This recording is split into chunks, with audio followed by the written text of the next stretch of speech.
Welcome back to the channel. Today we step into the unsettling shadow of a case that centers around a age-old, ominous question. What truly drives a person to cross the ultimate line? Human nature is a labyrinth, intricate, fractured, and rarely simple. Every choice leaves a trail, yet the motives behind our darkest impulses remain notoriously difficult to pin down. Today, we aren't examining the depths of severe psychological disorders or the stark, lethal mandates of battlefield combat. Strip those away, and the catalysts for taking a human life usually boil down to familiar, bitter elements: raw greed, blinding revenge, erratic panic, or tragic miscalculation.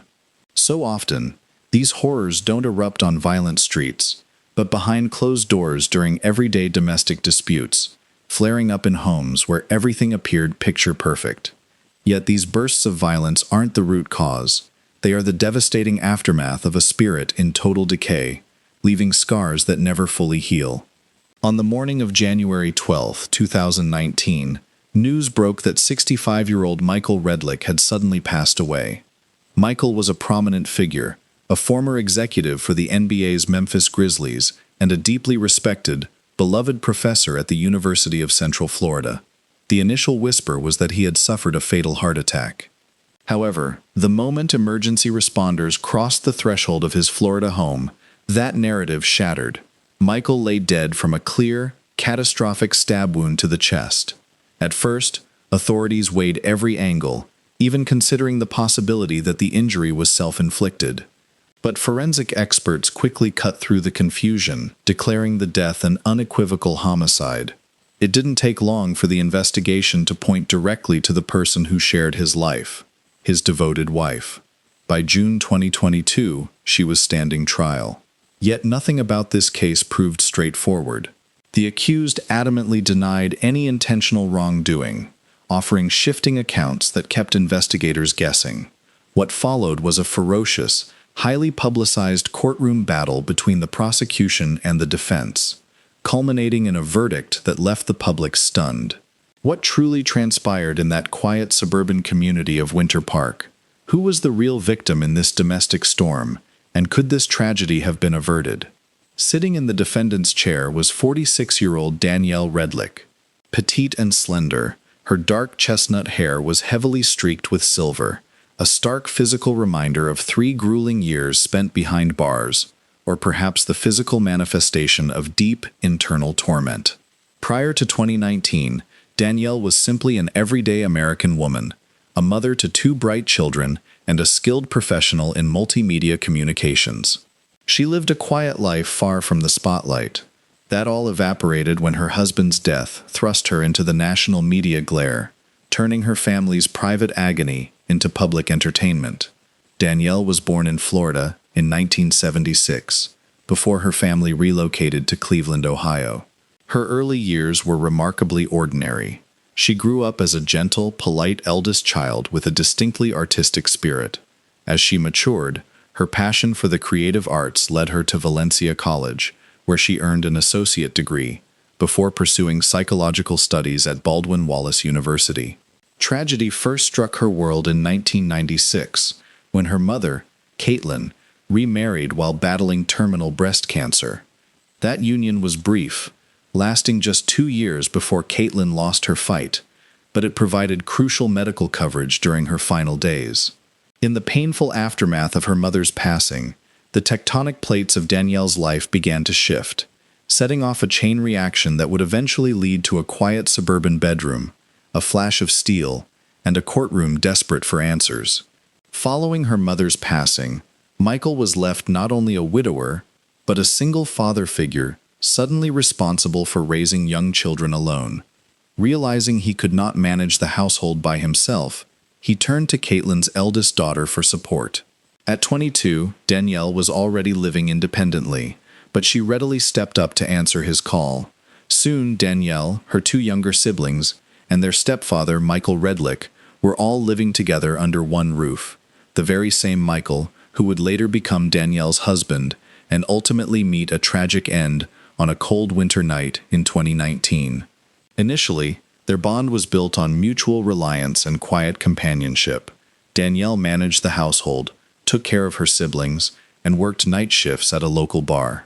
Meanwhile, Michael was rising through the ranks of professional sports management as a player recruiter. He developed a deep, genuine devotion to the younger children, treating them as his own, while finding comfort and stability in Danielle's presence. In him, Danielle saw a dependable anchor. Despite their 20-year age difference, their interactions felt natural and effortless.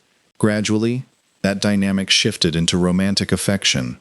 Neither the age gap nor their complex family history stood in their way, though Danielle kept the relationship hidden from the rest of her family for a time. With Danielle, Michael felt rejuvenated and energized. With Michael, Danielle felt cherished and secure. Leveraging his well-established network, he quickly secured her a promising position at an advertising agency. With his substantial income and deep dedication to the family, life appeared remarkably bright for both of them. Before long, Michael received a career-defining opportunity, the role of vice president of corporate sales for the Memphis Grizzlies. However, accepting the promotion meant relocating to Tennessee. When he asked Danielle to move with him, she hesitated, reluctant to abandon her familiar surroundings and interrupt her college studies. She chose to stay behind. They adapted to a long-distance relationship, visiting each other as often as possible. To win her over, Michael eventually purchased a breathtaking home overlooking the Mississippi River, nestled in a quiet, picturesque neighborhood. To ease her remaining doubts, he even helped her land an engaging job in the radio industry. Danielle finally agreed to relocate, and by all accounts, their early years together were idyllic. Decades later, during Danielle's high-profile murder trial, their 15-year-old daughter, Jaden, provided a glimpse into that domestic life. She described Michael as a loving father who gave his all to his children. Thanks to his support, encouragement, and passion for athletics, Jaden and her 8-year-old brother Sawyer attended elite schools and actively pursued sports careers. Jaden shared a close, trusting bond with her father, but held a drastically different view of her mother, describing Danielle as emotional, manipulative, and often volatile. In Jaden's eyes, her mother was the source of household conflict, while her father constantly strived to preserve peace. Yet behind that picture-perfect facade lay a much darker reality. Michael's high-ranking corporate position brought intense stress and friction with upper management. Overwhelmed and exhausted, he began turning to alcohol for relief, a habit that swiftly spiraled into daily heavy drinking. He routinely stayed out late, returning home intoxicated and erratic. Danielle initially tried to remain patient and supportive, offering a listening ear that occasionally seemed to soothe him. Michael would promise to change, but his pledges were consistently short-lived. The breaking point arrived when Michael stood her up for a planned dinner date, a recurring issue, but one that stung deeply after they had explicitly agreed to dedicate the evening to each other. Heartbroken and furious, Danielle confronted him, insisting that if he couldn't make time for his own family, he should at least have the decency to warn her so she could make other plans. As she turned toward the door, Danielle let slip an ill-timed joke, a passing comment that struck an immediate, raw nerve. Standing squarely in the doorway, Michael lashed out and struck her across the face with alarming force, sending her staggering backward. Shocked and disoriented, she looked down to find her clothes and the floor splattered with blood. Horrified, she recoiled from her husband, who instantly broke down in tears, consumed by panic and remorse. Desperate to undo the damage, Michael rushed her to a trusted sports physician he knew through work. The doctor evaluated the severe facial trauma, administered immediate first aid, and urged her to see both a dentist and a plastic surgeon, as the blow had even chipped one of her front teeth. The following evening, Michael showered her with affection and hosted a lavish dinner to make amends. Touched by his display of remorse, Danielle chose to forgive him and kept the incident quiet. Knowing the state's strict domestic violence laws could ruin his career, she took pity on her husband and decided against filing a report. Yet, this was far from an isolated incident. The warning signs had been flashing for years. Back when they lived in Cleveland, a similar outburst had occurred at a concert after Danielle briefly chatted with an ex-boyfriend. Blinded by jealousy, Michael hurled sarcastic insults at her on the drive home. When Danielle fired back, he suddenly struck her. Just as quickly, he apologized, claiming she had deeply hurt his feelings. Blaming herself for provoking him, Danielle let the matter go, dismissing it as an unfortunate bump in the road. By 2003, the couple welcomed their first child, a daughter named Jaden, and officially tied the knot a year later. It marked a bright, hopeful chapter in their lives, though professional frustrations continued to shadow Michael. Leadership changes at work shattered his hopes for a major promotion. 7 years later, their son Sawyer was born, and both parents threw themselves into raising their growing family. However, as workplace pressures mounted once again, Michael spiraled back into heavy drinking, reigniting their volatile dynamics.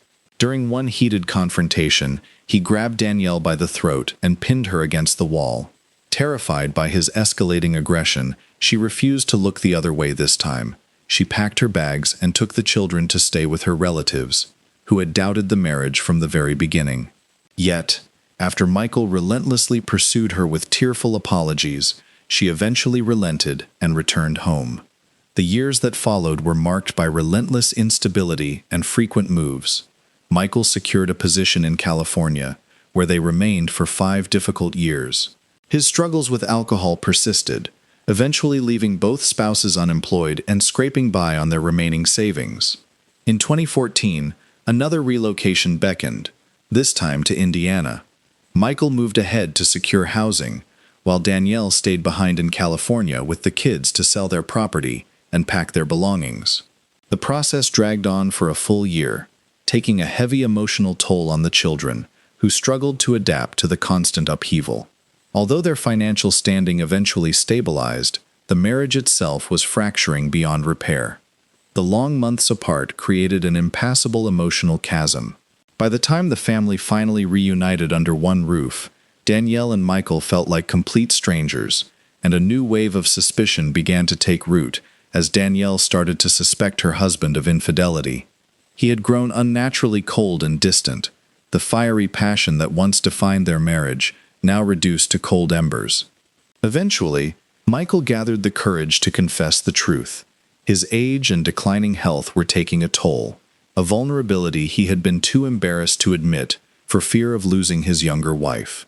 Grateful for his candor, Danielle offered her unwavering support. After experimenting with various medications, the couple turned to hormone replacement therapy. The testosterone treatments worked wonders, at least physically. Michael appeared revitalized, regaining his former energy, youth, and vigor. But that newfound vitality carried a dangerous side effect, a sharp surge in aggression. One evening, while watching a movie, Michael drifted off to sleep, and Danielle quietly slipped upstairs to bed. The following morning, as she stood at the bathroom sink brushing her teeth, Michael barged in and struck her hard across the head. His justification? She hadn't woken him up the night before. Exhausted and battered, Danielle declared she had reached her limit and was leaving him. Her defiance only fueled his rage. He lunged at her, his hands wrapping tightly around her neck. Unable to fight back, Danielle gasped for air as her vision dimmed, feeling her life slipping away. When she finally opened her eyes, she found Michael standing over her, pale with fright, frantically begging for forgiveness. Disoriented and terrified, all she could do was silently crawl away from him. Although they continued living under the same roof for the sake of their children, that moment marked a point of no return. Michael turned to alcohol even more heavily, sparking violent outbursts over the most trivial matters. His dissatisfaction rapidly morphed into physical abuse with frightening frequency. Yet Danielle couldn't bring herself to walk away. Despite her growing resentment and fear, her love for him lingered. The relentless hostility wore her down, leaving her anxious, withdrawn, and prone to sudden irritability. Seeking an escape, she threw herself into photography. To the outside world, however, they remained the picture of suburban respectability, keeping their dark domestic secrets strictly behind closed doors. By late 2014, the Redlicks relocated once more, setting down roots in Florida. Seeking relief from years of high-stakes corporate pressure, Michael transitioned into academia, accepting a role as Director of External Affairs and Partnership Programs at the University of Central Florida, where he also taught. Though the position paid significantly less than his executive salary in the NBA, it offered much-needed stability and personal fulfillment. After a year of renting, the family purchased a sprawling, Mediterranean-style estate in the picturesque enclave of Winter Park. Danielle claimed the attic as her personal sanctuary, retreating there at night whenever Michael's explosive temper flared. While the hormone therapy had successfully revived their physical intimacy, his behavior remained harsh and unpredictable, even in those private moments. To cope with the persistent tension, Danielle gradually developed a severe dependence on alcohol. While Michael provided for the family, she managed the household and cared for the children, sinking deeper into isolation. By 2016, the constant friction led to a formal separation. Even so, Michael remained deeply involved in his children's lives and continued paying the family's bills. Around this time, Danielle took a job at a local school. The new routine and social connections helped pull her out of a deep depression, restoring a sense of independence she had lost years ago. Still, Michael remained a constant, intrusive presence, coming and going from her home as he pleased. During one of his unexpected visits, another fierce argument erupted, leaving Danielle hospitalized with a severe concussion. Once again, she chose silence, hiding the truth from medical staff to protect her husband's career and reputation. But this time, Michael didn't show remorse. He simply took her silence for granted. During police questioning years later, Danielle would confess that in October 2016, a terrifying escalation occurred. Her husband tried to run her down with his car. Danielle survived only by leaping headfirst into nearby bushes. Shaken, she went straight to the police station, but as detectives began asking detailed questions, she abruptly changed her mind and walked out, bound by the same protective instincts that had kept her silent for years. Before long, the couple reconciled and moved back in together, a decision that would ultimately prove catastrophic for them both. Around 9 a.m. on January 12, 2019, a frantic 911 call came in. Identifying herself as Danielle Redlick, the woman on the line claimed her husband, Michael, had suffered a fatal heart attack. But when paramedics rushed into the home, they were immediately met with the sharp, overwhelming stench of bleach and household cleaners. Near the living room entrance sat a bucket filled with murky pink water. Past that doorway lay a scene straight out of a psychological thriller. Michael's lifeless body was sprawled on the floor in a massive pool of blood. It was glaringly obvious that he hadn't succumbed to heart failure. He had suffered a deep, penetrating stab wound to the chest.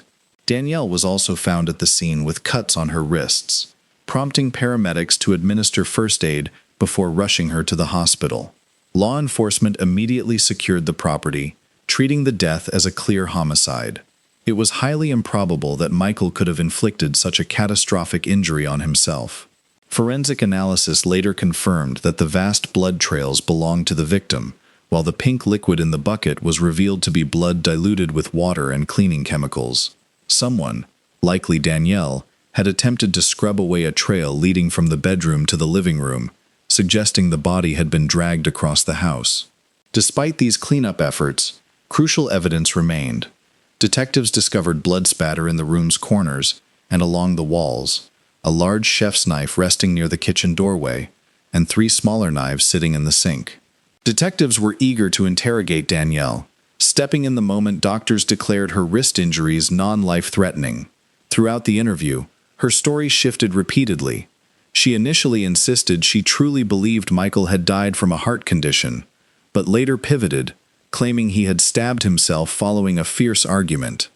Medical experts swiftly dismantled her self-infliction theory. Such a deep wound is exceptionally difficult to inflict on oneself, and individuals seeking to end their lives rarely choose such a brutal, agonizing method. The autopsy confirmed Michael died from severe blood loss that could have been survived had emergency services been called immediately. He also suffered a laceration above his left eye, and toxicology reports revealed a high concentration of alcohol in his system. Piece by piece, investigators reconstructed the days leading up to the murder. Just days prior, their 15-year-old daughter, Jaden, had witnessed an explosive fight. An intoxicated Michael had forced his way into the bathroom where Danielle was hiding, relenting only when Jaden intervened and snatched the alcohol bottle from his hand. Danielle fled the house, returning only after Michael had passed out. Jaden later testified that while she had never seen her father so enraged and noted that he apologized profusely afterward, she still viewed him as a loving father and considered her mother the true instigator of their domestic chaos.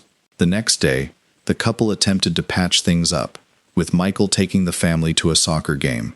Witnesses noted that Danielle seemed visibly upset and withdrew from conversation. That evening, after dropping their children off at a friend's house for a sleepover, the couple was left alone. Danielle picked up food at McDonald's and returned home around 10:30 p.m. As they sat down to eat, Michael, heavily intoxicated, spotted a text message on her phone from an unfamiliar man. In a sudden rage, he bit off a piece of his hamburger, spat it directly into her face, and lunged, wrapping his hands tightly around her neck. Desperate to survive, Danielle reached blindly for the first thing her hand could find.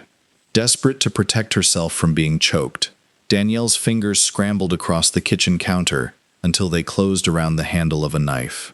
In a blind reflex, she plunged the blade deep into Michael's chest.